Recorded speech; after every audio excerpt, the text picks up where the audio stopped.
গাইবান্ধা জেলা বিএনপি সভাপতি ডাক্তার ময়নুল আহসান সাদিক ও সহসভাপতি আলহাজ নাহিদুজ্জামান নিশাদের বিরুদ্ধে পোস্টার ও সোশ্যাল মিডিয়াতে অপপ্রচারের বিরুদ্ধে তীব্র নিন্দা ও প্রতিবাদ জানিয়ে সাগাটা ও ফুলছড়ি উপজেলা বিএনপি সংবাদ সম্মেলন করেছে।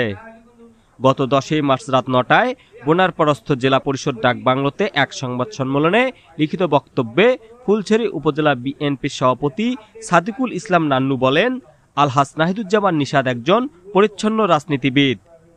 তারা পারিবারিকভাবে বিএনপির রাজনীতির সাথে জড়িত।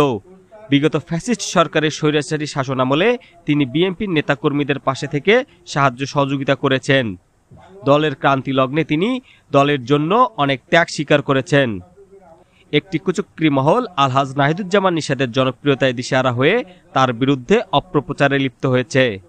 সংবাদ সম্মেলনে আরও উপস্থিত ছিলেন সাগাটা উপজেলা বিএনপির আহ্বায়ক আলহাজ মোহাম্মদ আলী, সিনিয়র যুগ্ম আহ্বায়ক মঈন প্রধান লাবু, আবুল কালাম আজাদ, যুবদলের আহ্বায়ক আহমেদ কবির শাহিন, মৎস্যজীবী দলের সভাপতি জাহাঙ্গীর কবির মিঠু, কৃষক দলের সভাপতি হারুন আর রশিদ, ফুলছড়ি উপজেলা বিএনপির সাংগঠনিক সম্পাদক HM সোলাইমান, যুবদলের আহ্বায়ক নজরুল ইসলাম নান্নু সহ সাগাটা ফুলছড়ি উপজেলার বিএনপি ও অঙ্গ সহযোগী সংগঠনের বিভিন্ন স্তরের নেতাকর্মী বৃন্দ।